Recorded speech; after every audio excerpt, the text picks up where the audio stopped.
ব্যক্তিগতভাবে আমি এক বসন্তের উৎসব আর ভালোবাসা দিবসের রঙের ছটা বইমেলায়। তবে দর্শনার্থীর জোয়ার নেই, আছে রুচিশীল পাঠকের পদচারণা। রঙিন আর লোভনীয় রঙিন মলাটের হাজারো বইয়ের ভিড়ে সাহিত্য রস সম্বলিত কিংবা জ্ঞানতত্ত্বের বই খুঁজে বের করা পাঠকদের জন্য কিছুটা দুঃসাধ্য।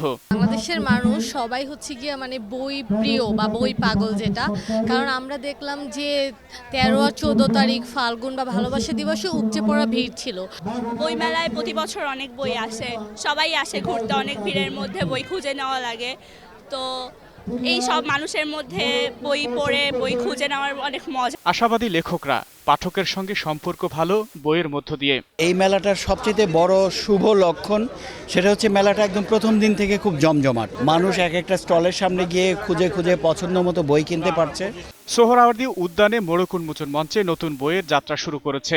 ডিজিটাল বাংলাদেশ নিয়ে গবেষণাধর্মী বইটির মোড়ক উন্মোচন করেন আওয়ামী লীগের সাধারণ সম্পাদক ওবায়দুল কাদের। একটা নীরব বিপ্লব আজকে হোয়াইট রেভলিউশন বাংলাদেশে ঘটে যাচ্ছে ডিজিটাল বাংলাদেশ প্রতিষ্ঠার লক্ষ্যে।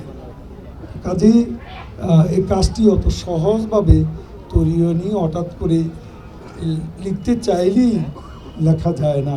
বইয়ের লেখকও জানান তার অভিজ্ঞতা গ্রন্থে প্রকাশের অনুভূতি।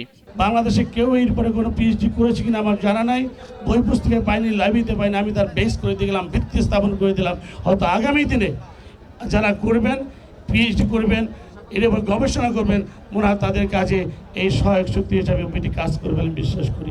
আকবর হোসেন সুমন, 21 টেলিভিশন, ঢাকা।